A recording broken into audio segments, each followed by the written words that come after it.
Aqui estamos, mais um culto falando dos 12. Abra sua Bíblia em Mateus capítulo 10. Eu confesso que quando o pastor iniciou essa série de mensagens, eu pensei, meu Deus, o que o pastor tem para falar desse povo? Mal sabia eu que eu também teria que falar. É um belo desafio e nós vamos descobrindo muitas riquezas, não só da vida deles, mas dos princípios que Deus tem para as nossas vidas, né? Louvado seja Deus. Mateus capítulo 10, nós vamos ler os primeiros versículos, e aí eu queria que você continuasse com a sua Bíblia aberta, depois a gente vai usar os últimos versículos do capítulo 10, e aí depois, só na projeção você acompanha, tá? Mas por enquanto, mantenha a sua Bíblia aberta, Mateus, Evangelho de Mateus, capítulo 10. Diz assim, todos encontraram? Amém. E chamando os seus 12 discípulos, deu-lhes poder sobre os espíritos imundos, para os expulsarem e para curarem toda enfermidade e todo mal. Ora, os nomes dos 12 apóstolos são estes. O primeiro, Simão Pedro e André, seu irmão. Tiago, filho de Zebedeu, e João, seu irmão. Filipe e Bartolomeu, Tomé e Mateus, o publicano. Tiago, filho de Alfeu, Lebeu, apelidado Tadeu, Simão, o Zelote, e Judas Iscariotes, aquele que o traiu. Feche os teus olhos, curve a tua cabeça, incline teu coração e a tua mente ao Senhor em oração. Deus, em nome de Jesus, Senhor, nós te apresentamos, Pai, esse momento. Nós te pedimos, Senhor, fala conosco. Deus, nós colocamos os nossos corações, os nossos ouvidos, Pai, ao pé do altar. Deus, fala conosco. Dá-nos, Senhor, as tuas santas letras, nos corrige, nos anima, Senhor, nos mostra, Deus, a tua vontade. Em nome de Jesus, Senhor, nós te pedimos, tem liberdade hoje, Senhor, mexe as coisas de lugar nos nossos corações, para que o teu nome seja louvado nas nossas vidas, Deus.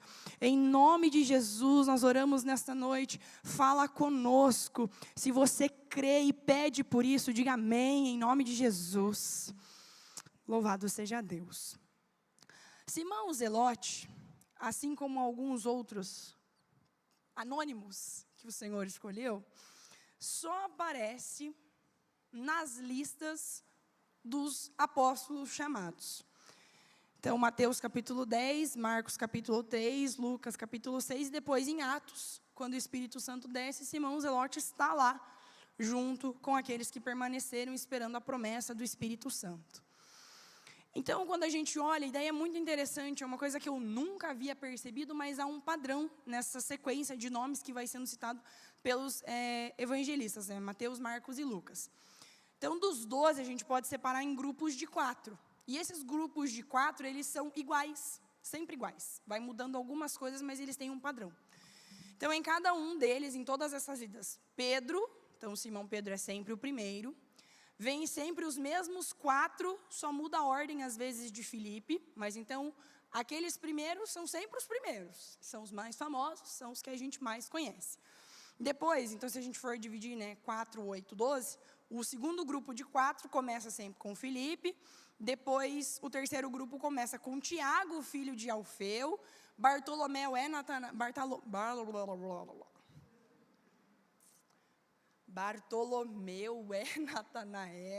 e Tadeu é Judas. São nomes, que são os mesmos. Assim como Simão, a gente usa Pedro. Judas Iscariotes é sempre o último. E Simão o Zelote, ele é sempre o 11º. Menos para Lucas, que tira ele de 11º e põe ele em 10º na citação. Então, se a gente fosse colocar isso em uma sequência de importância, entre aspas, a gente está falando hoje de hoje à noite, porque hoje de manhã você ouviu sobre João, e de João tem pano para falar uma série de mensagens só sobre João, realmente. E Simão Zelote é um daqueles que a gente pouco sabe. Mas eu não quero aqui ficar fazendo suposições a respeito da vida de Simão Zelote, mas pensar nesse texto específico e naquilo que a gente conhece a respeito do que é ele e do que Deus fez na vida desses apóstolos, desses homens que foram chamados segundo o seu bom propósito. Dentre todos os seguidores que o Senhor tinha, Ele escolheu alguns para serem verdadeiramente aqueles que carregariam a autoridade de apóstolos. Esse título, essa nomenclatura é diferente, né? De todos os discípulos, de todos os seguidores, havia um grupo seleto de apóstolos, que eram aqueles 12, que estão seguindo o Senhor mais de perto. É como se Jesus estivesse usando algo mais ou menos semelhante ao que os gregos, né, estariam utilizando para os oficiais do rei. Então, os oficiais do rei, eles atuavam com a autoridade, eles iam com credenciais, e eles levavam a autoridade da mensagem da palavra do rei.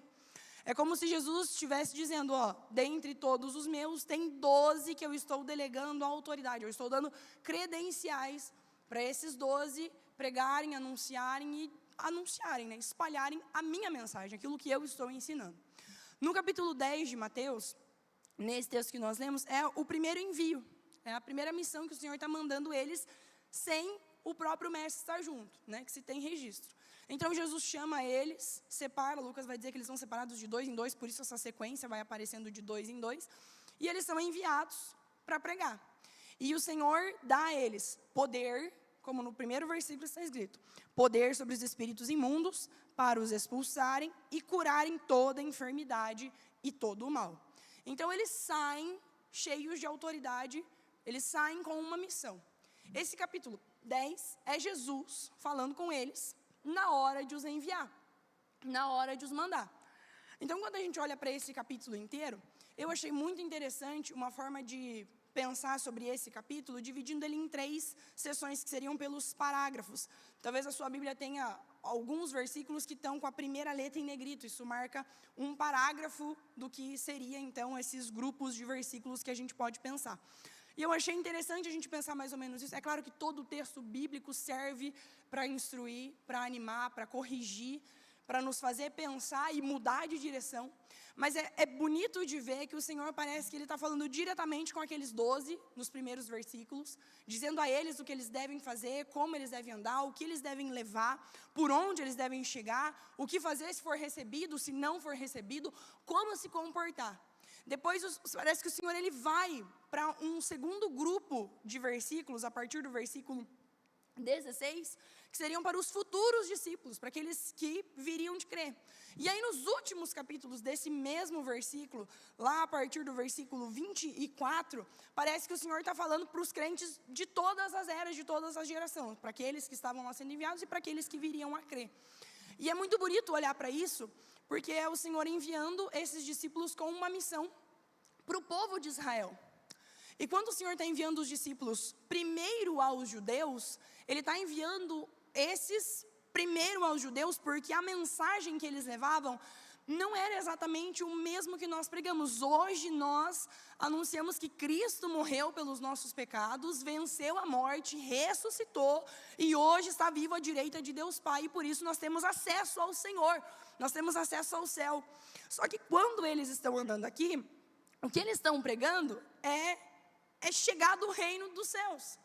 Então eles estão anunciando algo em certa parte diferente, porque eles estão indo a essas primeiras cidades para causar esse primeiro impacto da mensagem, daquilo que o Senhor colocou.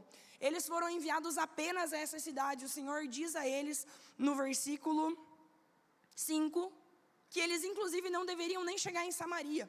Então eles estavam indo exatamente para o povo de Israel, para as ovelhas perdidas de Israel.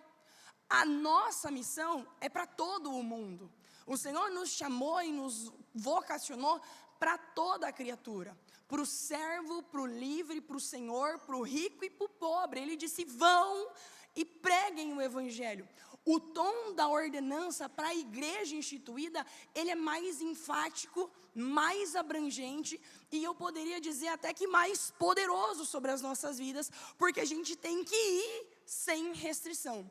A gente precisa avançar sem pensar onde está andando, para quem está pregando, como está falando. A gente precisa ir em todo o tempo. Então nós percebemos aqui que quando eles vão, não há registro, nenhum dos evangelistas registra que houve uma séria resistência à sua mensagem, à sua pregação. Então, inicialmente, eles não foram perseguidos, presos, que são os que os versículos vão dizer, vão entregar vocês à autoridade, vocês vão ser presos, vocês vão ser traídos. O Senhor anuncia, Ele deixa muito claro as condições e os termos de o seguir. Ele não prometeu uma vida leve, vitoriosa, e Ele não disse, vocês vão pregar e vão levantar vocês em uma carruagem, porque vocês chegaram trazendo cura, esperança, e todos ficarão felizes quando vocês aparecerem. O Senhor é verdadeiro em dizer, quando vocês pregarem, quando vocês anunciarem, fiquem atentos, estejam alertas. Muitos vão trair, muitos vão odiar vocês, vão querer o fim da mensagem, da palavra que vocês trazem, porque o que Jesus estava dando a eles e ampliando nesse momento, iniciando nesse momento, era trazer uma mensagem de libertação. Assim como Isaías diz, aqui a gente está vendo raiar a luz sobre a escuridão. Jesus estava começando a mandar as primeiras centelhas. Sabe quando a gente risca um fósforo ou qualquer coisa que faz a fagulha, a faísca? É como se Jesus estivesse mandando esses primeiros laços de luz em meio à escuridão. Aqui o Senhor está dizendo, e tomamos posse disso para as nossas vidas. Se aqueles discípulos não foram perseguidos inicialmente, esse texto se aplica diretamente às nossas vidas. Nós seremos perseguidos. E em vez de temer o que o Senhor diz, o que o Senhor afirma, é que quando perseguirem, quando prenderem, quando vos oprimirem, vocês vão fazer disso uma oportunidade de testemunho. Vocês vão fazer disso um momento de anunciar de novo e outra vez a mensagem que eu entreguei. Quando entregarem vocês às autoridades, vocês vão anunciar aquilo que eu disse. E não se preocupem, porque se vocês esquecerem tudo, ficarem apavorados, o Espírito Santo vos fará saber o que dizer. Então o Senhor, Ele não está dando medo ou causando um impacto negativo. Ele está dizendo, é real, é verdadeiro, os meus termos são claros. Não tem letras miúdas quando seguimos ao Senhor. Não tem aquela cláusula escondida que a gente não entende no contrato e depois você percebe que aquilo que você não entendeu é exatamente o que faz você não poder rescindir do contrato ou você não poder entrar com uma ação porque tem letras miudinhas que você não entendeu. Jesus não faz isso. Ele nos dá letras grandes, gritantes. Ele é muito verdadeiro. Ele é a própria verdade, nos dizendo, ainda que o seu irmão te entregue, ainda que os seus pais te persigam, ainda que você seja entregue, o Espírito Santo de Deus estará tornando disso uma oportunidade de testemunho e verdade. O Espírito Santo vai nos instruir sobre como falar. Nós podemos tomar posse dessa palavra e viver de maneira verdadeira, verdadeiramente sem medo. Eu não sei se você está atento e percebeu, mas acompanhando a série dos 12 e os cultos da semana passada, é claro que Deus tem, parece que um tom específico nas ministrações que tem vindo nos últimos dias. Eu não sei se você percebeu isso, mas o Senhor parece estar nos dizendo enquanto igreja que a gente está sendo preparado e levado a novas coisas, a novos momentos, a uma dimensão mais profunda, a novas decisões, a crescimento. E a gente precisa estar atento porque o Senhor está nos dizendo, e isso Ele nos chama de maneira muito intensa. Por isso a gente aplica essas palavras às nossas vidas em todos os momentos, de onde quer que a gente esteja. Então a gente crê que o Senhor vai nos fazer lembrar aquilo que Ele ensinou. A gente tem que, em vez de procurar uma vida fácil e tranquila, e que pecado há nisso, né? Quem não quer um carro mais confortável?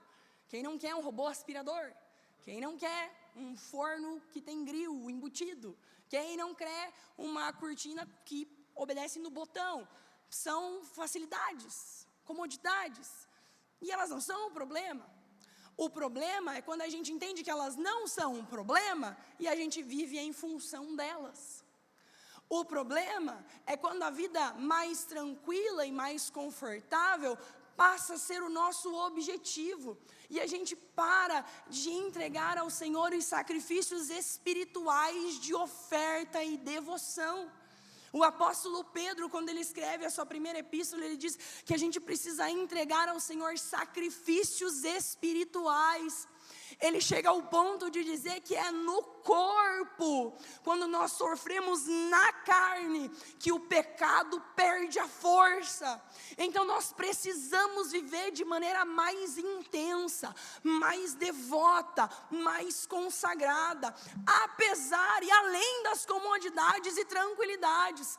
A gente não pode esperar que a prova da fé seja momentânea e apenas por alguns ventos e depois a bonança e tranquilidade. A vida cristã, ela não é exatamente isso. O Senhor nos chama a milícia da fé, a uma vida intensa, profunda e totalmente consagrada. Todos os nossos dias, todos os nossos serviços, tudo que nós fazemos, nós temos que perseverar até o fim. E só persevera até o fim quem põe esforço, quem põe dedicação. E nós somos, nós não, na verdade, alguns aqui, grande parte está na geração anterior. Mas essa geração que vem agora, que já está conectada, eu chamei, tem gente que não gostou que eu chamei de velho.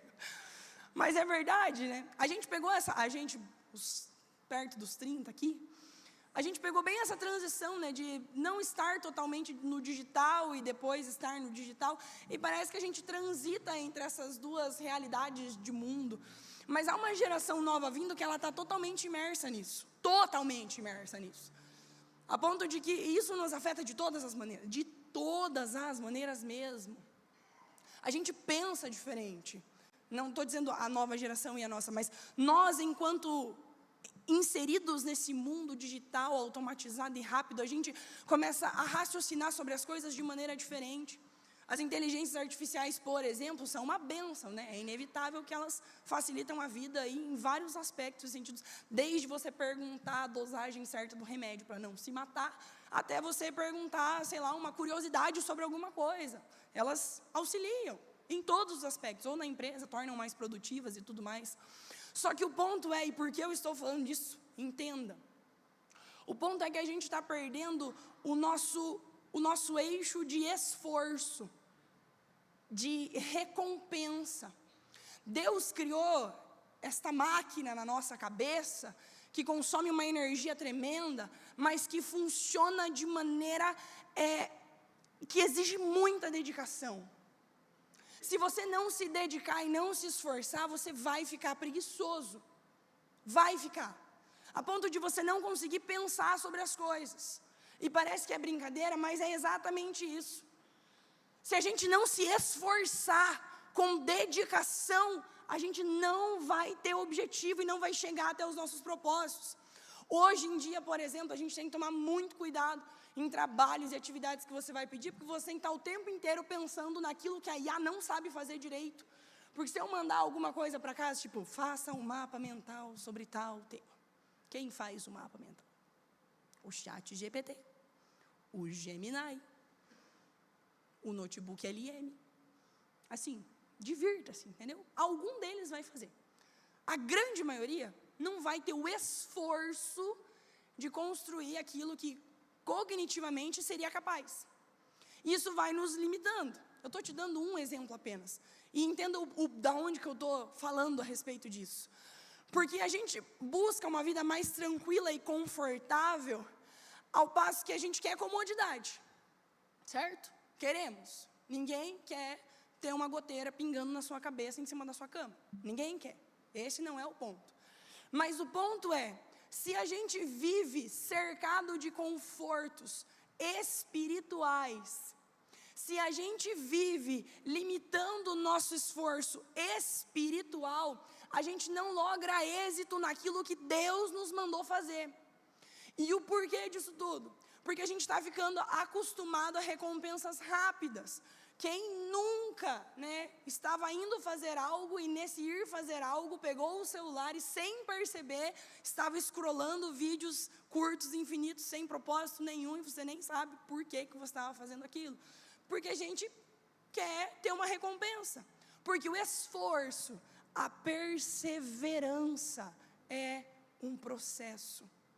1 Pedro, no capítulo 1, no versículo 2, o apóstolo Pedro diz que quem gera em nós o desejo de agradar a Deus é o Espírito Santo. Quem gera em nós a vontade, a gana, a garra de querer agradar a Deus é o Espírito Santo. E Ele age dentro de nós, nos fazendo perseverar todos os dias. E nisso não há recompensa rápida. Não há sistema de resposta imediato.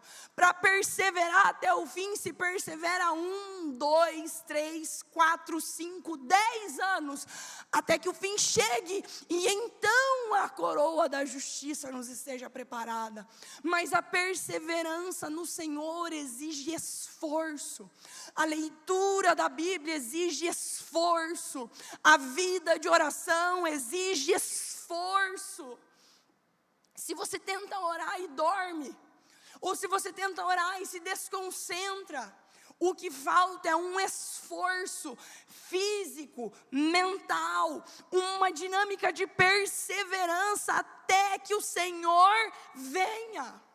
Se a gente pega a Bíblia para ler e se distrai, e não consegue, e pega o celular, e não entende as letras, precisa mudar a versão, precisa fazer alguma coisa, e quando você vê, estamos em março e você não terminou o Evangelho de Mateus, ou não terminou o livro de Gênesis. Se isso acontece é porque nós estamos quebrando o esforço, nos falta desejo, nos falta perseverança para chegar até os propósitos de Deus sobre as nossas vidas. E se nisso estamos pecando e falhando diante de Deus, pelas muitas comodidades e confortos que a gente se cercou, que dirá no dia da provação da fé, quando o fogo da prova vier chegar até as nossas casas? Nós precisamos estar preparados para perseverar até o fim de maneira real, intensa e dedicada ao Senhor. Exige esforço, vontade, tempo, exige repetição. Nós precisamos perseverar no Senhor para receber aquilo que Ele nos deu.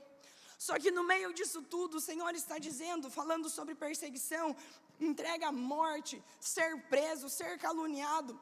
No capítulo 10, versículo 26.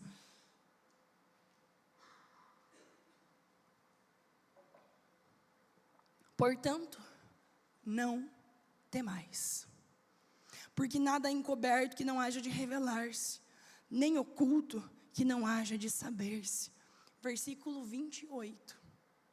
E não temais os que matam o corpo e não podem matar a alma. Temei antes aquele que faz perecer, que pode fazer perecer no inferno a alma e o corpo. Versículo 31.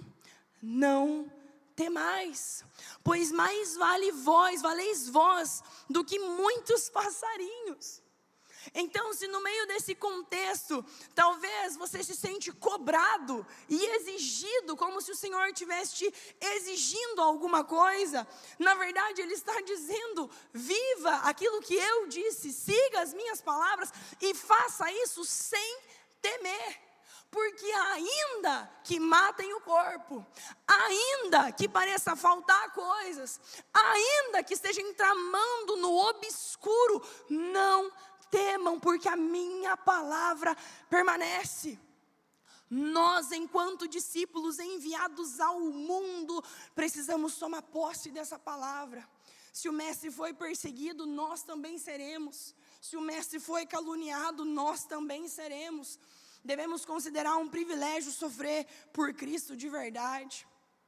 Enquanto os nossos inimigos procuram motivos dissimulados, ocultos, procuram por alguma coisa que possam encontrar nas entrelinhas, o Senhor diz que não há nada do que Ele nos tenha dito que nós não venhamos gritar nos telhados. Esse é o evangelho que nós gritamos, essa é a palavra do Senhor sobre esse mundo. Nós precisamos gritar as verdades de Deus nos telhados, nós precisamos gritar as verdades de Deus sem medo, sem vergonha. O que você ficou sabendo de Cristo e o que Ele fez na tua vida, espalhe, grite, anuncie, todos precisam saber. Não temos nada a esconder. Deus não tem um serviço secreto. Deus não tem um FBI. Deus não tem os seus agentes infiltrados. Ele nos chamou para carregar a verdade, e a verdade brilha no meio da escuridão. É impossível esconder uma cidade iluminada em cima da colina. É impossível. A luz brilha e as trevas fogem. A confissão pública de fé em Cristo é uma evidência da salvação verdadeira. Se nós escondemos Cristo enquanto evidência nas nossas vidas, talvez há uma falsa confissão, há uma falsa entrega. A confissão, o declarar público da fé em Cristo, ainda que da maneira mais simples. Você não precisa virar um teólogo, você não precisa virar um super saiyajin da apologética, mas nós precisamos defender a fé em Cristo de maneira verdadeira. Nós precisamos fazer isso no trabalho, em casa. O Senhor conta conosco. Devemos e precisamos confessar a Jesus abertamente. Nós gritamos nos telhados. Nós não tememos nada agora, porque o juízo que nos espera é esse do qual nós tememos. Ainda que sejamos presos, ainda que sejamos executados, o Senhor cuida daqueles que são seus. Dos versículos 29 ao 31, o Senhor vai dizendo repetidamente, ainda que tentem algo, eu cuido. Será que vocês não valem mais do que os passarinhos? Será que você não vale mais do que o passarinho que não tem nome? A gente não sabe às vezes nem a espécie. Tem umas rolinhas que moram, insistem em fazer ninho no meu gerânio, e lá elas estão estragando o meu gerânio. Agora elas foram para o meu vaso de orquídea, e lá elas estão, não fiam, não trabalham. Eu não faço nada também. Eu pus um monte de palitinho, não queria que elas voltassem, não queria. Ainda pelo contrário, eu trabalhei contra as coitadinhas. Não trabalham, não semeiam, não escondem, não fazem nada. E todos os dias o Senhor as alimenta. Será que nós não valemos mais do que as aves que voam no céu? Não precisamos temer e andar ansiosos. Não precisamos. O Senhor está conosco, Deus cuida daqueles que são seus. Deus olha pelos detalhes diários, individuais da vida dos seus discípulos. Se até o passarinho que eu tentei tirar a casinha dele, agora ele tem outra casinha, porque ele insistiu e foi no outro vaso. Se até aquele passarinho, e eu não sei nem se é o mesmo casal que fica voltando. Se até aquele passarinho tem valor, que dirá a tua vida de filho amado do Senhor, que carrega o nome de Deus. Parece uma verdade tão simples, mas é muito mais profundo do que a gente imagina. Nós teremos acesso às bênçãos do céu. Nós teremos acesso àquilo que Ele prometeu, aquilo que Ele nos disse, dos versículos 32 em diante. Parece que o Senhor vai dizendo, eu vou confessar você no céu. Aquele que me confessa diante dos homens, tenha certeza que eu não vou te envergonhar, eu não vou te deixar de fora. Quando você chegar diante do meu Pai, eu vou te confessar nos céus. Que bênção maior do que essa, do que o próprio Filho chegando diante de Deus, pegando você pela mão e falando, ó Pai, está aqui mais um que me levou, que carregou meu nome. É o Cristo apresentando a noiva amada diante de Deus. Isso abre as cortinas do céu em bênçãos, provisões, em milagres sobre as nossas vidas. O Senhor está do nosso lado. São nos versículos 34 em diante, eu quero que você olhe aí.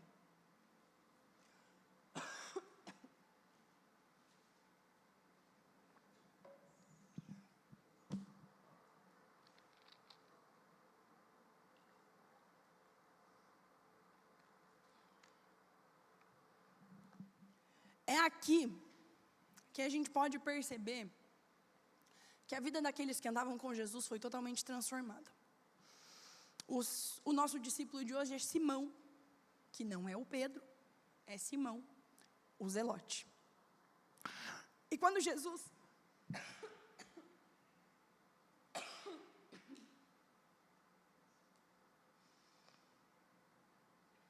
Misericórdia.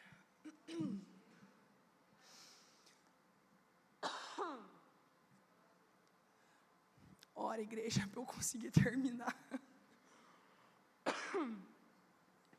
São nesses versículos que a gente pode perceber que aquele Simão, que era o Zelote, ele encontrou em Jesus o verdadeiro líder da sua vida.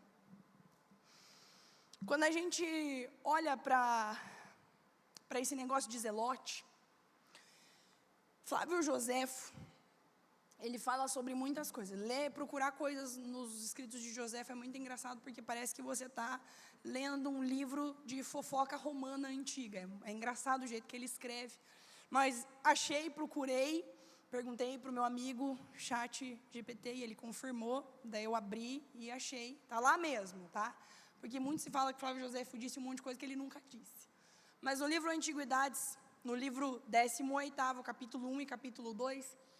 Flávio Joséfo fala do nascimento dos Zelotes.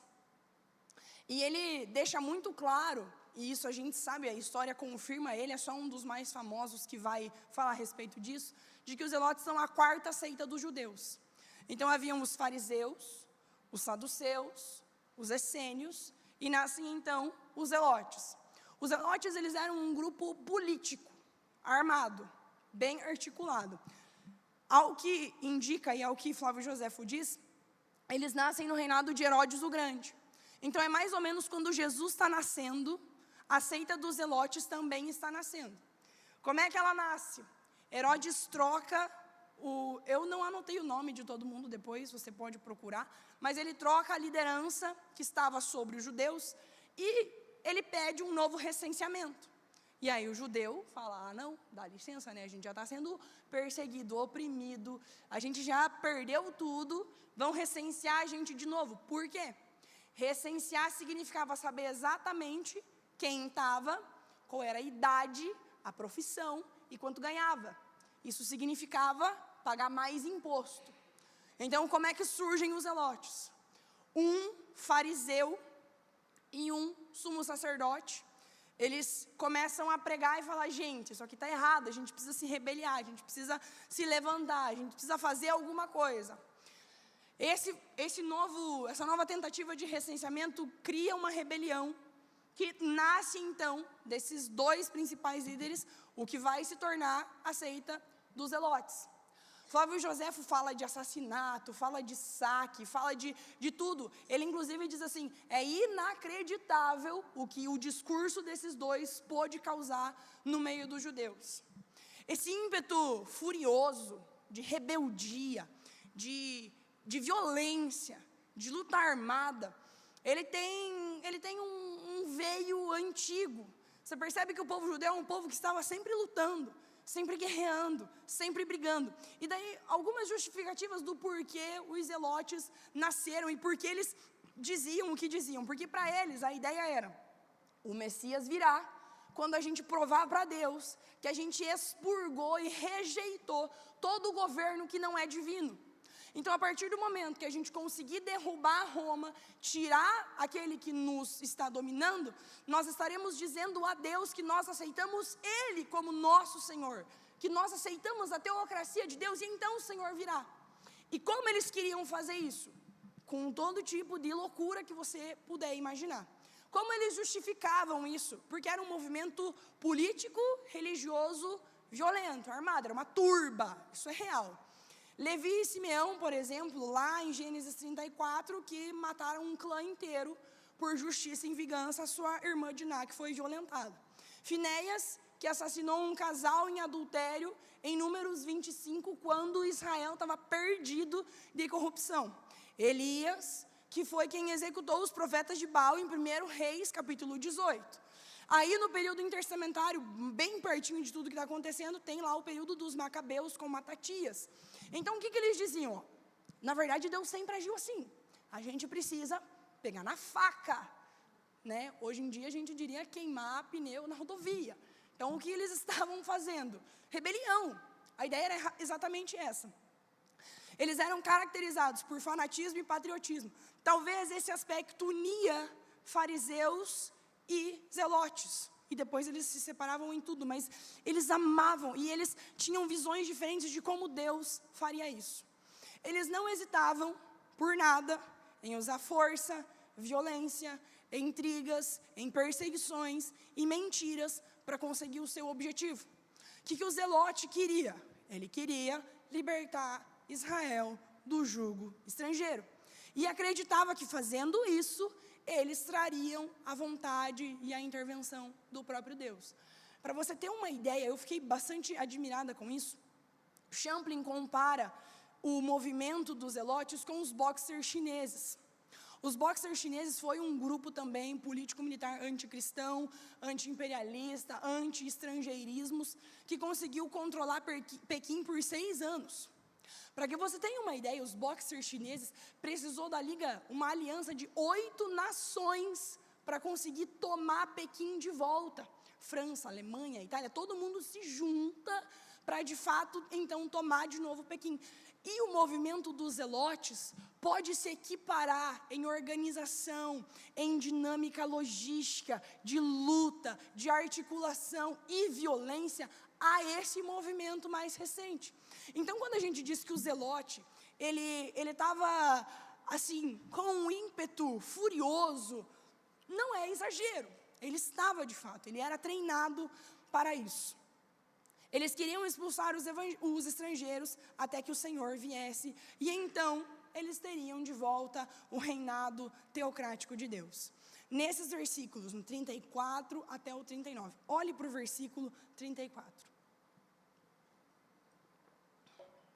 Imagine um zelote ouvindo essas palavras. Não cuideis que eu vim trazer a paz à terra. Não vim trazer a paz, mas a espada. Porque eu vim pôr em dissensão o homem contra o seu pai, e a filha contra a sua mãe, e a nora contra a sua sogra. E assim os inimigos do homem serão os seus próprios familiares. Quem ama mais o pai ou a mãe mais do que a mim, não é digno de mim. E quem ama o filho ou a filha mais do que a mim, não é digno de mim. E quem não toma a sua cruz e não segue após a mim, não é digno de mim. Quem achar a sua vida, perdê-la-á. E quem perder a sua vida por amor de mim, achá-la-á. Agora imagine um zelote preparado, treinado e disposto a lutar, guerrear, pegar em armas e derrubar o Império Romano de maneira literal. Um homem com a mentalidade de um guerreiro, de um rebelde, de um revolucionário, ao ouvir essas palavras, poderia, de maneira humana, imaginar que o Senhor estava dando bandeira verde, bandeira branca, bandeira da cor que fosse, para ele pegar de volta a espada.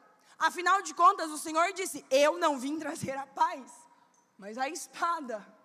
Então, se o Senhor não veio trazer a paz, quem está certo? Nós, os zelotes, guerreiros, que queremos derrubar o Império Romano. Mas, é claro que o que o Senhor está dizendo aqui não é no sentido literal de derrubar o Império Romano. Você sabe, em momento nenhum nas Escrituras isso fica evidente. Só que o que me chama a atenção, e quando eu li esse texto aqui, parece que eu vi Simão o Zelote entre os 12, olhando para Jesus enquanto ele dizia essas palavras. Não há registro em lugar nenhum, nem nos evangelhos, nem nos escritos pós-cristãos mais imediatos, de que Simão o Zelote tenha se manifestado, tenha se levantado, tenha se coçado ou questionado entre os próprios discípulos do que eles deveriam fazer e o que fazer com essas palavras que o mestre de fato disse. Com isso, a gente olha aqui que Simão Zelote, ele não tentou trazer uma rebelião, ele não tentou assumir um lugar de liderança, ele não fez um comentário ou uma sugestão de acordo com aquilo que o Senhor estava, talvez, na sua interpretação, dizendo. Porque quando o Senhor chamou Simão o Zelote não era mais zelote, ele era discípulo. E aqui, o zelote aos pés do Senhor é mais Simão do que zelote. Ele abandonou as suas táticas de guerra. Ele abandonou as suas convicções políticas. Ele abandonou os seus ímpetos de guerra, de lutar, de buscar, de gritar por alguma coisa. Simão, o zelote, foi muito mais Simão, o discípulo, do que zelote. Então, quando a gente olha para esses textos, e para mim é fantástico, porque os discípulos registram, os evangelhos registram. Quando, por exemplo, o Senhor está indo, voltando para ir, pelo pedido de Marta e Maria, encontrar com Lázaro, que já havia morrido, os evangelistas registram Tomé comentando entre eles, falando alguma coisa. A gente sabe o que Pedro diz, a gente sabe o que João comenta. Simão o zelote não se manifesta. Ele assume a sua postura de discípulo diante do Senhor e espera do mestre a sua direção. Porque aquilo que passou do seu passado foi antes de Cristo. Aquilo que ele era antes do mestre ficou para trás. Agora, ainda que usem zelote para o apelidar e chamar e diferenciar dos outros Simãos que existiam, ele não se importa com isso, porque aquele zelote não significa quem ele é, mas significa o que ele abandonou por causa do mestre. Simão o zelote não é um zelote infiltrado no meio dos discípulos. E é fantástico, na primeira mensagem da série, quando o pastor pregou sobre Mateus, isso veio ao meu coração já naquela mensagem, porque fazer coisa em grupo e juntar pessoas é uma coisa muito difícil, em sala de aula, em qualquer lugar, porque a gente junta pessoas, e aí você vai ter todos os tipos de pessoas fazendo as coisas. Quando Cristo escolhe os seus 12, ele escolhe pescadores, ele escolhe gente que a gente nem sabe o que fazia, porque não era nem importante a ponto de registrar. Ele escolhe um publicano, cobrador de imposto, e põe um zelote do lado dele, para andar junto. Tem alguma chance disso dar certo? Se o publicano não deixar o publicano que vem ao lado do seu nome como aquilo que ele era antes de Cristo, e se o zelote não deixar o zelote que anda do lado do nome dele como testemunho daquilo que Cristo fez antes e ficou para trás, isso nunca daria certo. Só que como o Senhor conhece todas as coisas e escolheu esses homens improváveis, anônimos, que não tinha como dar certo, e fez deles as maiores lideranças do mundo, e fez pela vida deles a maior expansão já vista de uma fé verdadeira. Não há nada que se possa comparar, não há nenhum registro, não há nenhuma outra religião, não há nenhum outro perfil histórico que chegue a esse tipo de verdade e consistência. Esses homens marcaram o mundo porque deixaram aquilo que eles eram para trás e seguiram ao Senhor a partir disso. Simão o zelote carregou o zelote no seu nome, talvez até a sua morte. A verdade é que esse zelote não indicava mais quem ele era, mas sim quem ele deixou de ser em favor de Cristo. Muitas vezes os nossos nomes são seguidos de zelotes. Muitas vezes os nossos nomes, enquanto discípulos de Cristo, vêm com apelidos que as pessoas dizem. Muitas vezes há um zelote que persegue a tua história.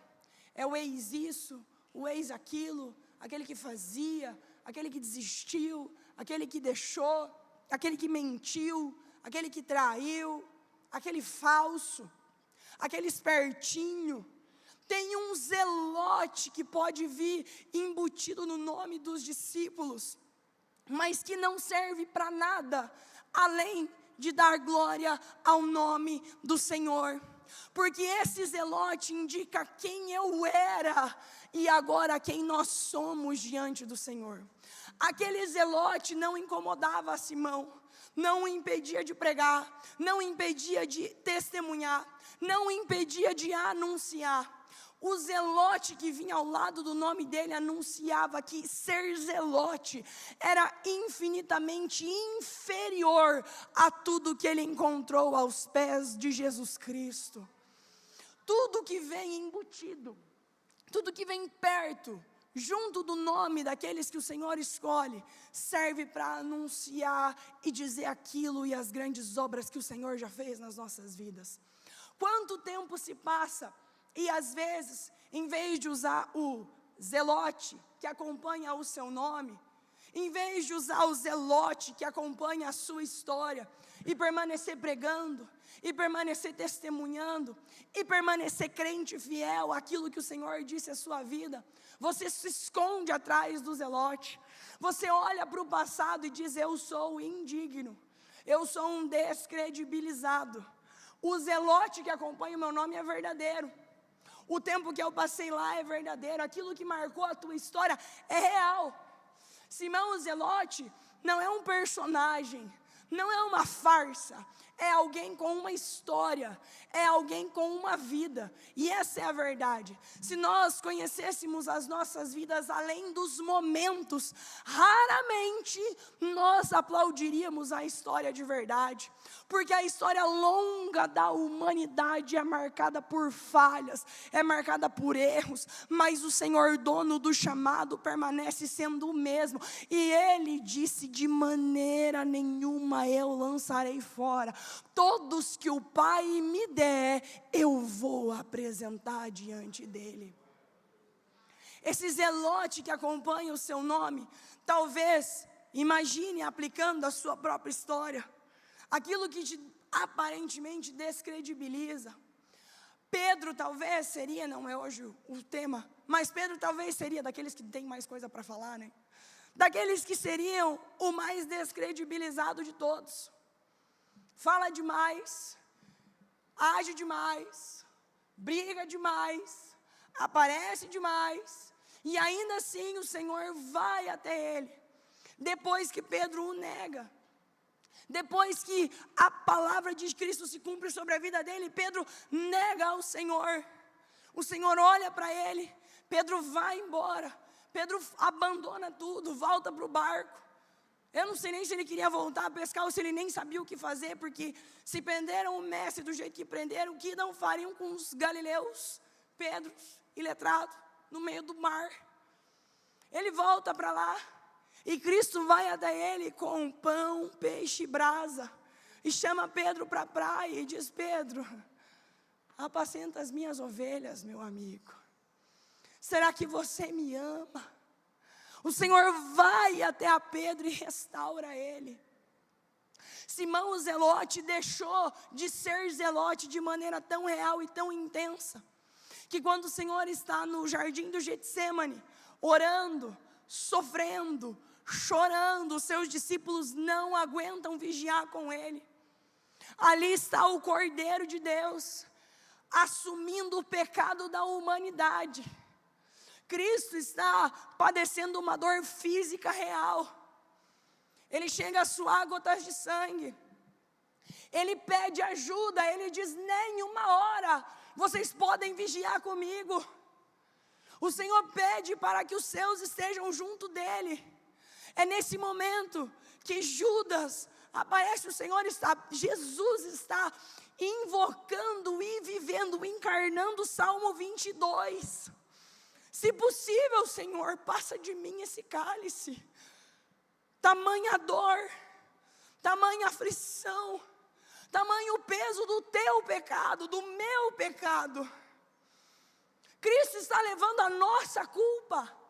Nesse momento, um dos 12 chega até ele, com um beijo, o trai, o entrega, achando que estaria fazendo um favor revolucionário, um favor de transformação. Olhe quem faz isso, não é o zelote. Acontece uma briga louca, imagine, no escuro, Cristo sofrendo, soldados romanos preparados, armados, prontos para o que tinham a fazer. Quem pega a espada e briga, arranca a orelha de um dos soldados, é Pedro, não é Simão o zelote. Percebe como o Senhor chama pessoas improváveis. E aqueles que tinham tudo para ser os mais afoitos, mais briguentos, mais reclamões, para dar mais problema, esses são os que o Senhor usa, e eles estão prontos como pedrinhas lapidadas, como ferramentas limpas, prontas para o oleiro usar. Simão o zelote não faz nada, talvez tenha fugido, mas ele não pegou na espada. Ele não reacendeu os seus ímpetos antigos, ele não reacendeu as convicções do passado, mas esteve ali ao lado esperando, talvez tomado pelo medo, mas não tomado pelo seu passado. E aquele zelote que acompanhava o seu nome era só um título para anunciar aquilo que ele deixou de ser. Quantas vezes nas nossas vidas, e é possível, eu já ouvi muito isso, um cristão, um discípulo se sentindo desqualificado, descredibilizado, sem capacidade de continuar. Olha o que eu fiz, olha onde eu fui, olha com quem eu falei, olha quem eu era.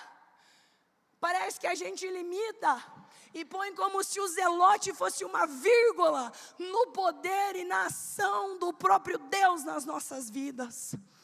A verdade é que não tem zelote que venha do lado do teu nome, que impeça o poder transformador do Espírito Santo sobre aqueles que seguem ao Mestre.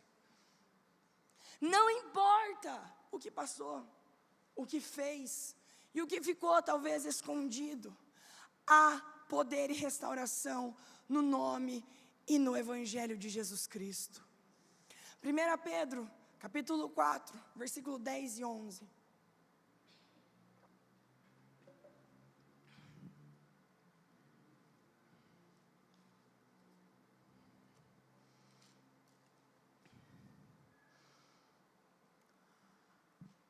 Deus concedeu um dom a cada um. Deus concedeu um dom a cada um. E vocês devem usá-lo para servir uns aos outros, fazendo bom uso da múltipla e variada graça divina. Você tem o dom de falar? Então faça-o de acordo com as palavras de Deus. Tem o dom de ajudar? Faça-o com a força que Deus lhe dá. Assim, tudo que você realizar trará glória a Deus por meio de Jesus Cristo. A Ele seja a glória e o poder para todos sempre. Amém. Deixa o versículo 10 na tela, por gentileza. Deus concedeu e capacitou a cada um com uma capacidade, um dom, um talento especial.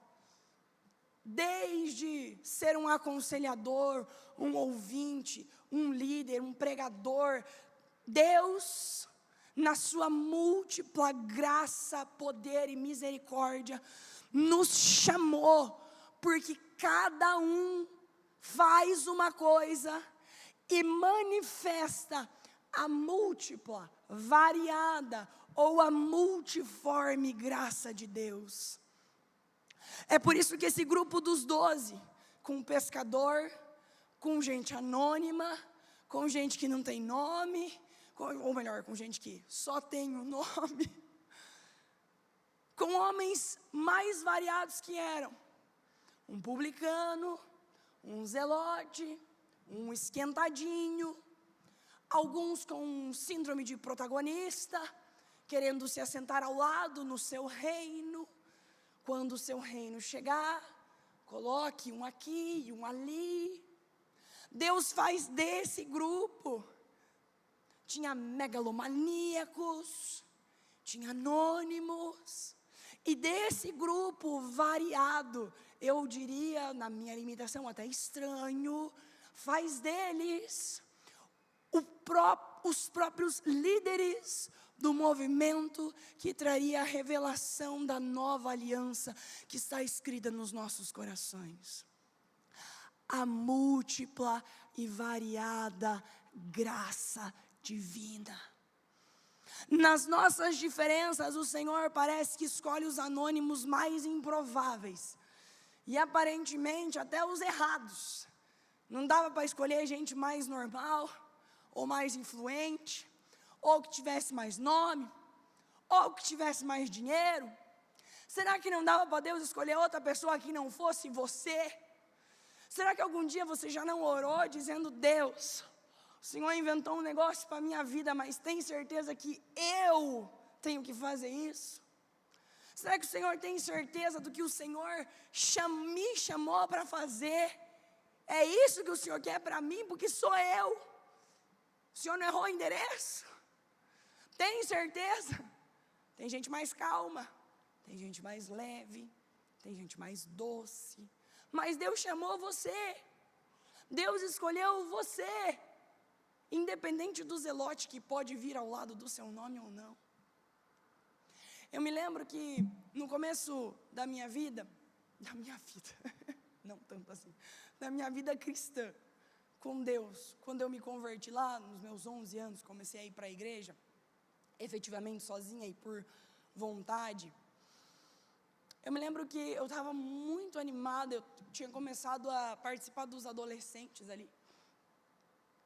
E aí veio a líder dos adolescentes também, já cuidava das crianças, então os adolescentes era um negócio que estava começando, e aí era ela e mais uma outra jovem que cuidavam dos adolescentes. E aí como ela cuidava das crianças, a gente adolescente, obviamente, servia com as crianças, fazia tudo com as crianças. Eu me lembro perfeitamente que foi um congresso infantil e o tema era a Arca de Noé. Nós fizemos uma Arca de Noé assim na lateral, mas belíssima. Fizemos arcos, os animais, água de balão, ou balão de água, né? Não que tinha água dentro do balão, mas o balão simbolizava a água. Fizemos os animais, a arca em tamanho, tipo, quase real, a gente fez com fantoche. Um negócio assim, uau, sensacional. E eu estava, assim, muito interessada e animada, porque a gente fazia parte daquilo, a gente serviu ali, e era evento das crianças, a gente estava ajudando, ia ficar na porta e tal, e a gente fez aquilo, né? Fantástico, bonito, ficou bonito. Não ficou tão amador assim, ficou bonito. Pelo menos na minha memória, ficou bonito. E eu me lembro que foi naquele culto, num culto daquele, de 2 dias, que Deus usou pela primeira vez uma irmã para falar comigo, dizendo: olha, eu vou te usar, você vai pregar, e falou várias coisas. Me diga se algum dia na minha vida eu havia imaginado esta possibilidade. Não, eu estava muito felizinha, crente, ouvindo a palavra, e aí Deus inventou essa parada. Deus inventou.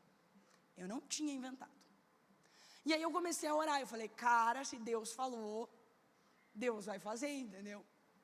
Mês que vem. A emoção é quase essa, né? E eu passei a orar,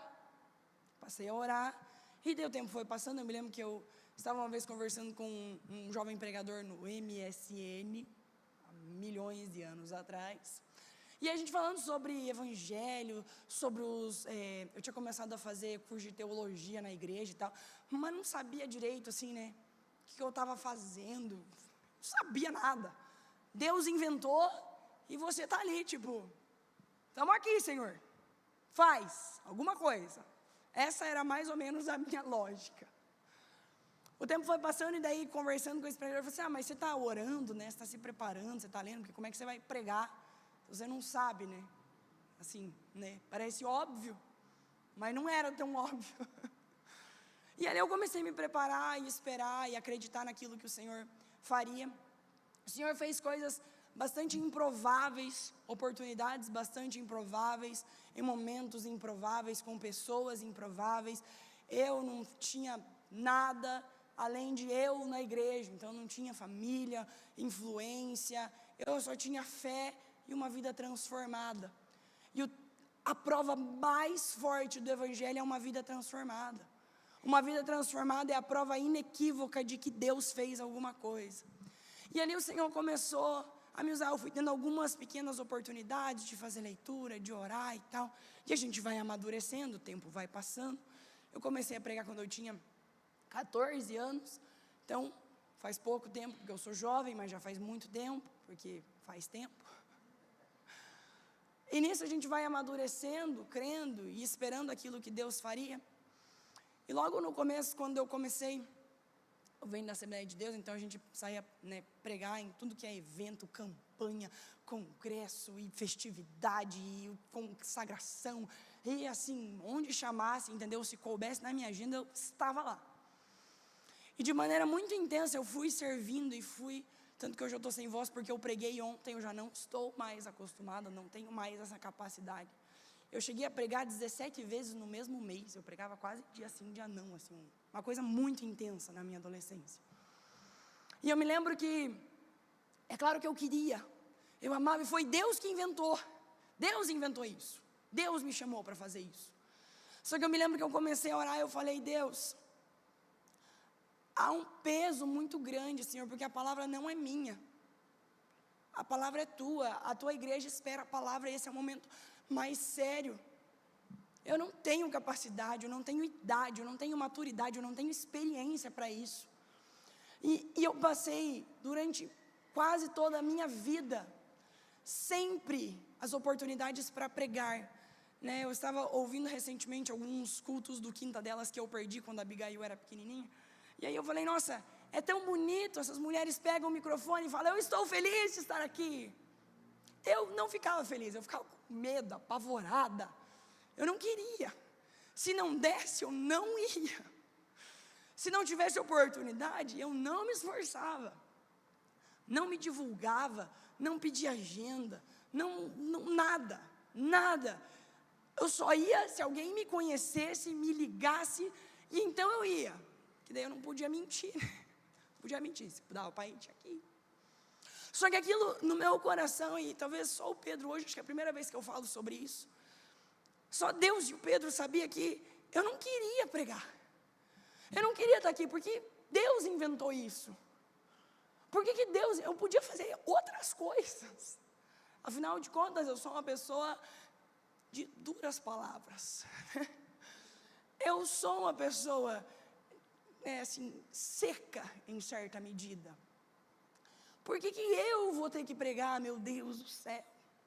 Eu não sou leve, eu não sou engraçada, eu não sou acolhedora. Eu falei, Deus, o que é isso? Me chama para outra coisa. Não tem outro plano. Mas o Senhor me fez, recentemente o Senhor trouxe à minha vida de novo um despertamento exatamente disso que eu estou dizendo e disso que os apóstolos e discípulos experimentaram. Quem deu o dom foi Deus. Quem fez o chamado e a vocação foi Deus. Hoje eu posso me dizer que eu me alegro, embora eu sinta muito medo, ainda é engraçado isso, eu não tenho vergonha, mas é um temor muito grande, Quem prega sabe disso. É uma responsabilidade imensa, é uma responsabilidade maior do que eu. Mas hoje o meu coração se enche de alegria em poder servir, em poder anunciar, em poder fazer alguma coisa. Porque o dom que Deus deu, em 1 Coríntios ele diz, é irrevogável. A bênção e a palavra que o Senhor pôs sobre a tua vida não foi errada. O chamado que o Senhor te deu e a vocação que Ele te entregou não foi no endereço, no tempo e na vida errada. Ainda que tenha um zelote acompanhando o teu nome, ainda que tenha um passado que venha sempre marcando e fazendo você lembrar ou fazendo as pessoas lembrarem, use tudo isso para a glória de Deus. Anuncie a palavra do Senhor. Cada um administre um ao outro o dom que recebeu, como o recebeu, o dom que Deus te deu e o chamado que o Senhor fez na tua vida, talvez seja de um Simão Zelote, de um Tiago, filho de Alfeu, e de tantos outros que a gente não sabe muito, não tem o que dizer, mas são esses anônimos e improváveis que o Senhor usou na história da redenção. Recentemente, eu queria chamar a banda para subir. Recentemente eu estava lendo um livro bem famoso, que é o Liturgia do Ordinário. E uma das primeiras coisas que a autora afirma no livro, e me deixou assim, falei, nossa, eu nunca pensei nisso. É dos anos ordinários de Cristo. Cristo encarnou como um bebezinho, cresceu, trabalhou de carpinteiro, viveu com os seus vizinhos por 30 anos. E esses anos ordinários, esses anos comuns da vida de Cristo, que a gente nem sabe o que ele estava fazendo, mas a verdade é que ele estava vivendo de maneira reta e íntegra, esperando o momento do seu ministério. Eles fazem parte da história da redenção. E eu anotei a expressão que ela usa. É por causa da encarnação e desses longos e esquecidos anos da vida de Jesus, que as nossas vidas pequenas e normais importam. Se Cristo foi um carpinteiro, todos nós que estamos em Cristo, vemos que o nosso trabalho é santificado e consagrado ao Senhor. Se Cristo passou um tempo em anonimato, então há uma dignidade infinita no anonimato, porque ele passou 30 anos anônimo, vivendo como filho do carpinteiro, dando bom testemunho. Quando ele anunciou e começou seu ministério, as pessoas diziam, mas não é esse o filho do carpinteiro? Ninguém podia dizer, mas não é esse aquele que roubava? Não é esse aquele que falava mal? Não é esse aquele que mentia? Não é esse aquele que bateu no vizinho? Ninguém podia dizer isso. O que podiam dizer dos anos normais e comuns de Jesus é que ele era o filho do carpinteiro. Se Cristo gastou a maior parte da sua encarnação na vida cotidiana e comum, então a nossa vida cotidiana e comum está sobre o seu senhorio. Não há atividade pequena demais ou rotineira demais que não reflita a glória e a dignidade de Deus. Nós gostamos de grandes ideias, soteriologia, pneumatologia, missiologia, política, o que você pensar. Mas todas essas grandes ideias, mirabolantes e importantes, são vividas e apoiadas, cridas e encarnadas nos pequenos momentos do nosso dia, se não são só ideias. Essas grandes ideias de Deus estão nos lugares, nas estações comuns, nos lares e comunidades que fazem parte da nossa vida, daqueles que não têm um nome, daqueles que carregam um nome. Fique em pé.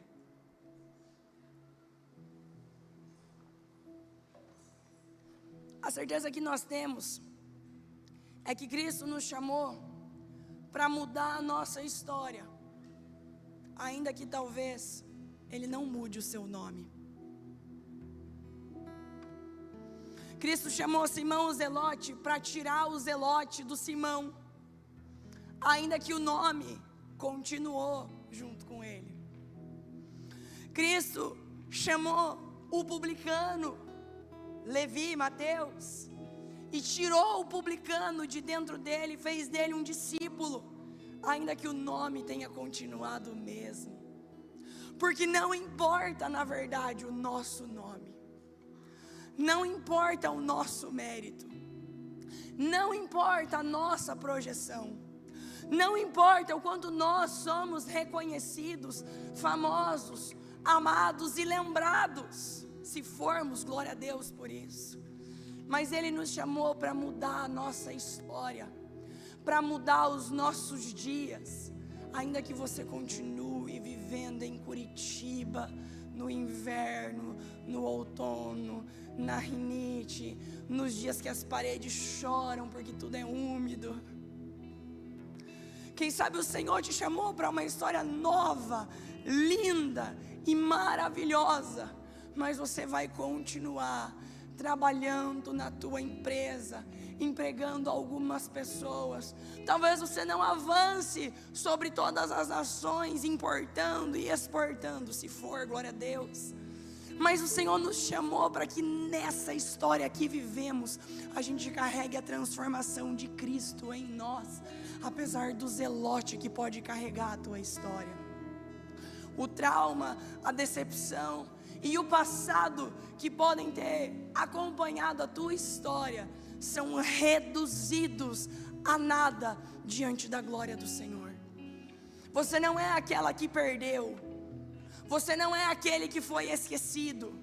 Você não é aquele que não vale, ou aquele que foi superado.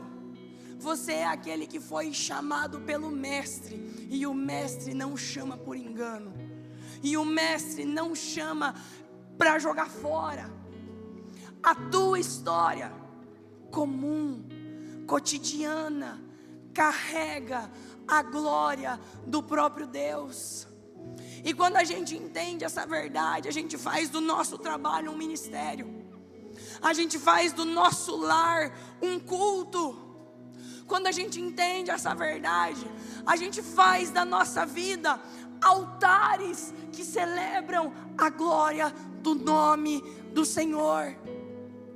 Na tua família, onde você passar, você não é o teu passado, você não é o que aconteceu, você é o que Cristo fez por você, e isso não muda, não perde valor, não fica velho, não fica esquecido.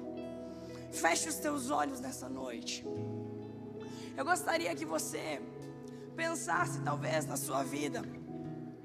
Talvez essa seja uma palavra muito específica, mas o Senhor está te dizendo: o que passou não muda o teu valor, o que passou não determina o que eu fiz e vou deixar de fazer. As marcas da tua história, aquilo que aconteceu ou fizeram, não te desqualifica como servo e discípulo de Deus.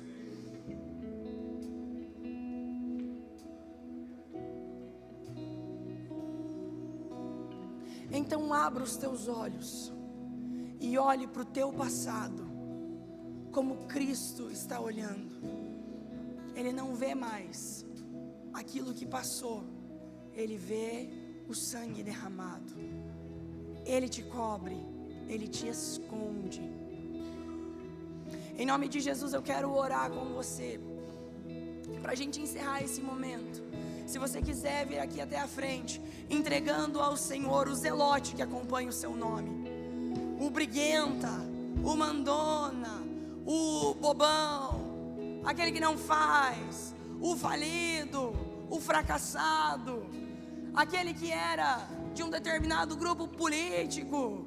Os rótulos que acompanham a sua história não te impedem de viver aquilo que Deus tem para a tua vida. Em nome de Jesus,